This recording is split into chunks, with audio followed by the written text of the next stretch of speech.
네, 이렇게 현재 시장 상황 알아보고 왔습니다. 지금 2시 12분 지나고 있는 가운데 조금 전에 이제 권혜연 아나운서가 언급한 것처럼 지정적 리스크에 대한 불안감이 다시 또 시장을 좀 억누를 수도 있지 않을까라는 생각이 나타나고 있는데요. 그에 대한 이야기, 또 오늘 속보로 떴던 것들 여러 가지 뉴스들 하나씩 한번 체크해 보도록 하겠습니다. 투자타임의 시간 이상엽 이사, 이화진 과장과 함께하겠습니다. 어서 오세요. 안녕하세요. 네, 안녕하십니까. 조금 전에 이제 기사로 계속 속보가 뜨고 있는데 이제 이스라엘이 레바논 지상 침공 가능성에 필요시 뭐든 것이다라고 좀 엄정하게 우리도 같이 대처하겠다라는 입장을 계속 피력하고 있습니다. 지금 다시 시장에서는 이렇게 되면은 이전보다 더 공격적인 양극 간의 전쟁 혹은 서로의 부딪힘이 나타나는 거 아니냐라는 걱정을 하고 있는데 이렇게 되시 우리 또 국내 시장, 세계 시장에 영향을 미칠까요? 아니면은 이미 알고 있던 뉴스라고 판단할까요? 일단 저는 이제 우크라이나, 러시아 사태와 대비했을 때는 좀 반응이 생각보다 미미할 것으로 보이고 있습니다. 물론 오늘 이제 WTI 유가 같은 경우는 오전보다는 좀 계속 상승세는 나오고 있습니다. 지금 71.58달러로 인해서 이제 아침에 그 71달러 시작해서 계속 상승하는 추세는 보이고는 있지만은 지금 뭐 종목별로 봤을 때도 특히 뭐 해운, 방산, 일단 석유 관련해서는 사실 크게 변동성 있는 모습을 아직까지는 지금 보여주진 않고는 있는 상황이긴 하지만은 물론 이게 본격적으로 전면전이 이루어지고 특히 물가에 대한 상승이나 이런 흐름들이 나온다라고 하게 되면은 사실 뭐 글로벌 시장에 대한 흐름이 좀 안 좋게 보이는 것도 있죠. 왜냐하면 최근에 유럽도 마찬가지고 미국도 계속 금리 인하 기조로 있는 상황이기 때문에 일단 당분간은 제가 볼 때는 영향은 없을 것으로 보이고 있는데 결국 이게 전면전을 이었을 때 이거 한 번은 계속 좀 시간상 좀 지켜봐야 될 필요는 있다라고 생각하고 있습니다. 이전에 그 러우 전쟁과 관련해서의 시장에 미치는 영향도는 크진 않을 것이다라는 의견인데, 근데 지금 유가가 좀 어느 정도 반응하고 있다고는 하지만 최근에 경기가 좋지 않기 때문에 그렇죠. 유가 상승에 그 상단은 좀 막혀 있는 상황이잖아요. 그렇게 될 시 우리가 다른 쪽으로 눈을 돌려보자면 운임가 상승으로 봐서 최근에 해운주들을 오히려 이 지정적 리스크의 최대 국내 수혜주로 보는 분들이 많은데 그 테마성의 움직임은 좀 짙을까요? 어떻게 판단하십니까? 운임 쪽은 뭐 어제 오늘 얘기는 아니고요. 네, 계속해서 좀 이슈가 될 수 있을 거다라는 이제 생각을 갖고 있어서 근데 다만 이게 뭐 시장의 뭐 대장주가 될 수 있냐 요거는 좀 뭐 제한적이지 않을까 뭐 그런 생각을 해볼 수가 있을 것 같고 지금 코스피가 기술적으로는 한 2620을 돌파해야 되는데 거기도 돌파를 못하고 있고 코스닥은 이제 760을 좀 강하게 돌파를 해야 되는데 좀 이제 거의 어깨 턱까지 온 상황인 거죠. 그래서 좀 이렇게 말씀하신 그런 질문들이 뭐 단기 뭐 조정 이슈는 있을 수는 있어도 이렇게 계속해서 뭐 종목을 찾아가는 입장에서는 큰 무리 없을 것 같고 말씀하신 운임은 계속 좀 이렇게 관심이 필요한 그런 이슈다라는 말씀으로 좀 마무리하고 싶습니다. 네, 알겠습니다. 그 외에 또 우리가 눈여겨봐야 될 투자 뉴스 텔레그램 방을 통해서 확인해 보겠습니다. 저희가 지난주 금요일에도 언급한 바 있었죠. HLB 재수 도전한다라는 이야기였는데요. 공시가 나오면서 확정적으로 소식이 나왔습니다. HLB 간암 1차 치료제 리보세라닙이죠. 캄렐리주맙의 병용요법에 대해서 FDA 재승인 서류를 제출했다라는 공시가 오늘 오전에 나왔습니다. 지난주부터 기정 사실화됐기 때문에 시장에서 먼저 반응을 했고요. 그로 인해 딱 오늘 공시가 나오고 오전장의 HLB 그룹주의 분위기는 당시 좋았습니다. 대다수의 종목들이 4에서 5%가량의 오름세를 보여줬는데 그런데 현재 주가 보시면요. 윗꼬리가 달렸습니다. 소문에 사서 뉴스에 팔아라라고 하는데 아직까지는 결과가 나오지 않은 소문일 뿐이지만 공시가 나왔던 걸 뉴스로 받아들였기 때문일까요? 보시는 것처럼 HLB 제약은 지금 강보합 수준에 머물고 있고요. 그나마 그 안에서 HLB 테라피틱스만 15.09% 급등입니다. 대표적으로 HLB의 분봉 차트만 넣고 보셔도 오전장이 강했고 현재 구간에서는 거래도 좀 소멸하면서 상승폭이 많이 둔화가 됐습니다. 여기까지만 놓고 봤을 때 재료 소멸로 봐야 되는 건지. 하지만 아직 결과가 나올 때까지는 시간이 많이 남아있잖아요. 이상엽 이사님. 네. 소문에 사서 뉴스에 팔아라라는 대응을 적용했을 때 HLB의 대응은 현재 소문 수준입니까? 뉴스 수준입니까? 너무 오늘 좀 윗골이 달리는 거는 좀 예상이 됐다. 네, 그런 말씀 드리고 싶고 주가 흐름을 보시면은 7월부터 9월까지 좁은 박스권 내에 갇혀 있는 것을 알 수가 있습니다. 그렇다고 하면은 지금 이 주가 좀 시장에서 기다리고 있는 거는 그래 재신청 이거를 기다리기보다는 정말 허가 그 두 번째 신약 항암 쪽 그 부분을 이제 기다리는 거죠. 그래서 제 신청은 좀 약하다. 뭐 그런 말씀 드릴 수가 있을 것 같고요. 그리고 뭐 이게 기술적으로나 심리적으로 좀 10만 원이라는 좀 가격이 좀 부담되는 부분도 있지만 또 기술적으로는 뭐 61선이 121선을 만나면서 또 우상향 돌파하려는 그런 모습도 좀 긍정적인 것 같고 그리고 또 보니까요 이 부분은 또 긍정적인 것 같아요. 뭐 전략 관점에서 뭐 매매 관점에서 좀 말씀을 드리면은 그 FDA가 이제 서류를 받아보고 뭐 클래스 1이냐 클래스 2로 이제 구분을 하는데 1인지 2인지 그거를 또 통보를 해준다고 합니다. 네. 네, 그래서 클래스 1이라고 하면은 이제 9월 20 현지 시간 이제 9월 20일이니까 그래 11월 20일 경에 이제 발표가 될 거고 또 클래스 2라고 하면은 6개월이니까 내년 3월 20일 날 발표가 될 거기 때문에 만약에 통보가 됐는데 클래스 1이고 그게 또 뉴스화 된다고 하면은 내년 3월이 아니고 올해 허가날 수 있겠네. 그거는 굉장히 또 중요한 일정이 될 수 있어서 주가가 이렇게 오늘 조금 뭐 이렇게 좀 밀리는 건 좀 아쉽긴 하지만 지금 말씀드렸던 통보 받아서 클래스 1이라고 하면 그때는 좀 오늘보다 더 좋은 좀 기대감을 갖고 주가가 또 반영할 수 있지 않을까. 그래서 계속해서 관심이 필요한 것 같습니다. 만약에 오늘 매도하신 분들이라면은 한 두세 달 전부터 재신청에 대한 기대를 하고 소문에 샀다가 오늘 뉴스에 매도한 것일 테고 만약 오늘 매수하신 분들이라면은 클래스 1, 2 결과가 나올 때까지 나는 지금 소문으로 판단하겠다라고 매수를 하거나 들고 계실 텐데 이화진 과장님의 경우에는 HLB에 대해서 나라면 어떤 전략으로 매매를 하실 건지 지금 윗꼬리가 달린 이 상태에서 오히려 매력적인 매수 포인트로 보이시는지도 궁금하네요. 네, 일단은 오늘 어떻게 보면은 이게 하한가, 그 FDA 불발됐던 그 딱 가격대까지 왔습니다. 그런 매물이 어떻게 보면 나왔다 좀 볼 수도 있는 것 같고, 이제 뭐 한 달 뒤든 수개월 내든 만약에 FDA 이제 승인을 한다라고 가정을 치게 되면 우리는 이제 그 다음을 이제 생각을 해야 됩니다. 유황량에 보시게 되면 렉나제 FDA 승인 이후에 주가가 굉장히 많이 올랐잖아요.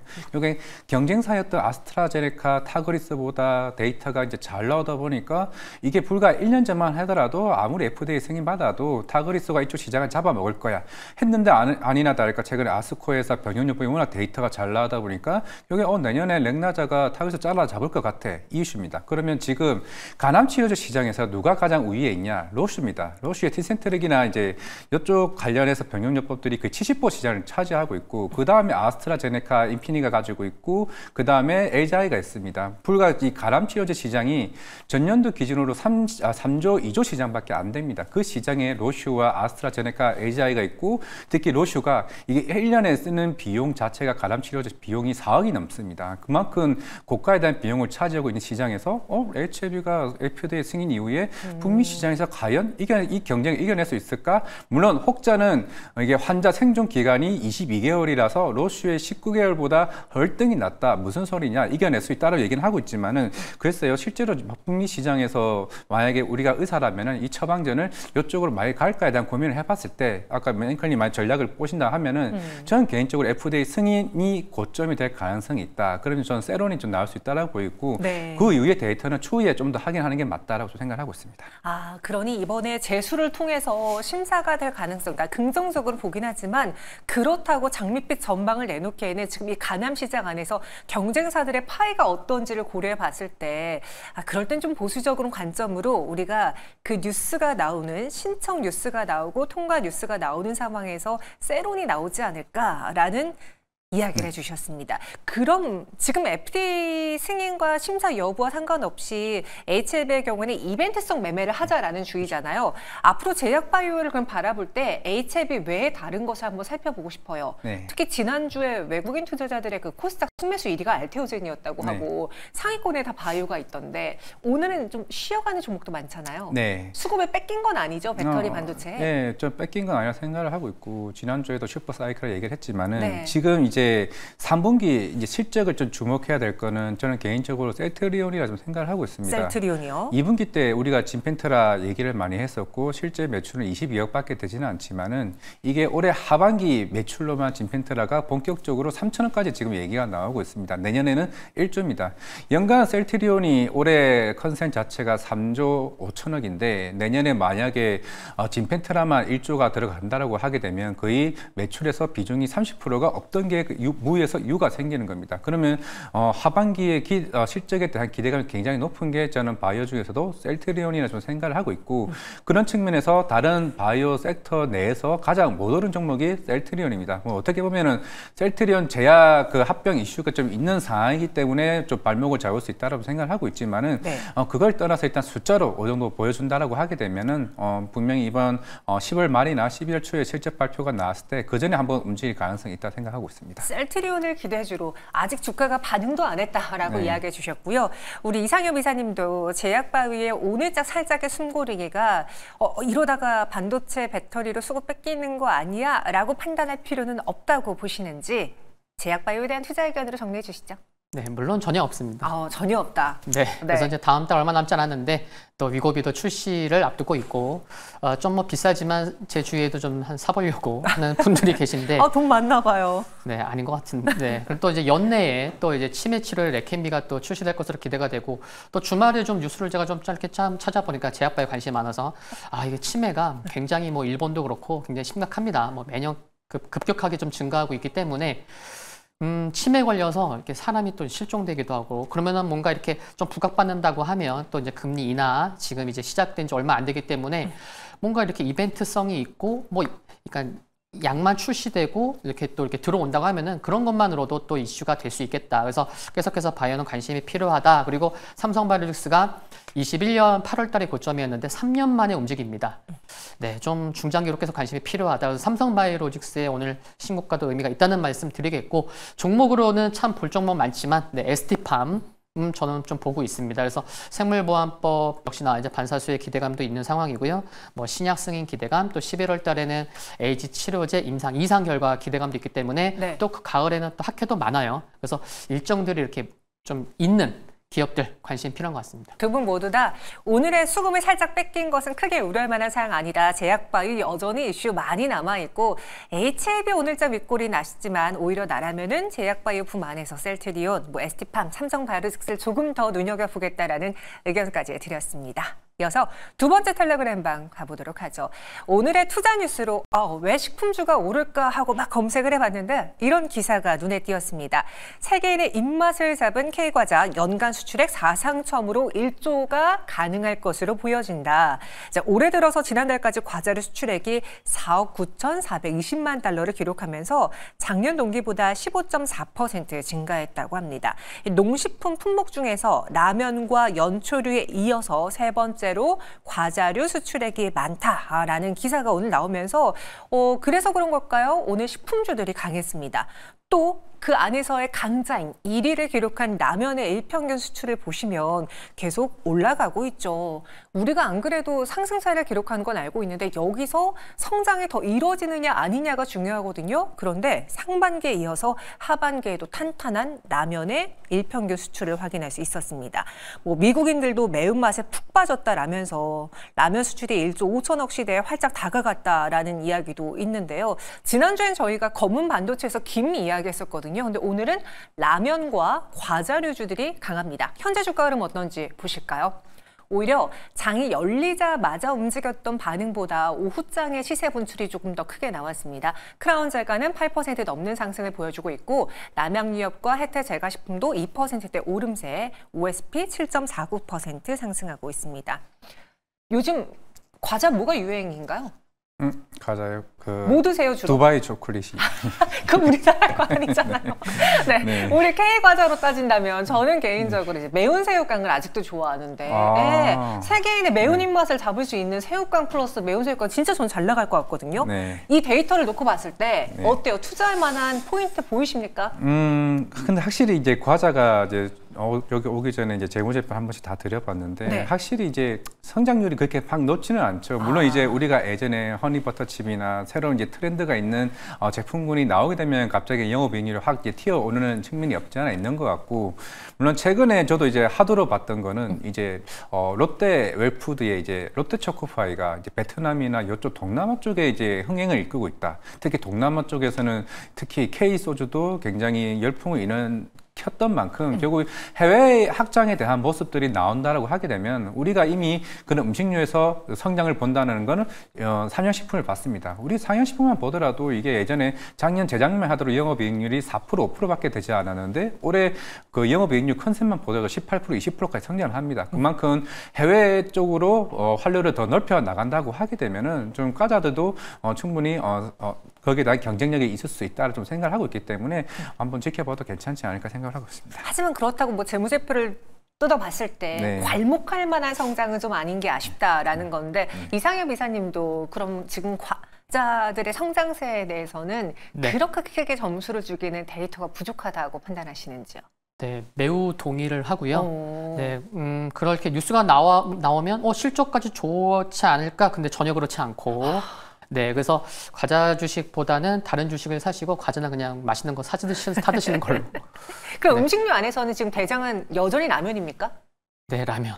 네, 그래서 지금 9월 또 20일까지의 수출 실적을 보면은 9월 한 달간의 실적이 수출 금액이 8월 또 뛰어넘을 가능성이 있을 거다라는 그렇게 또 긍정적인 추정치도 가능하고, 최근에 그래도 좀 저점을 높이고 시장 참 그래도 좀 이렇게 코스피 5일째, 코스닥 6일째 상승하고 있지만 종목군들 힘든 종목군들 많지만 그래도 저점을 높이는 종목군들 보면은 3분기 실적 기대감이 좀 커지는 종목군들이 강하거든요. 거기에 맞아요. 또 뭐 화장품도 있겠지만 뭐 라면 포함되고 있고, 그러면은 대장주 성격의 삼양식품은 계속 좀 관심이 필요하다, 그런 말씀 드리고 싶습니다. 다시 최근에 뭐 전력주들과 화장품주들이 반등하는 걸 놓고 봤을 때 상반기에 수출 데이터가 잘 나왔던 수출주들의 실적을 또 벌써 기다리는 것 같다. 이런 신호를 봤을 때는 우리가 음식료 쪽도 눈여겨봐야 되지 않을까라는 생각이 들었습니다. 그런데 과자의 성장보다는 여전히 라면이다라는 데 두 분 모두 다 일치했어요. 그럼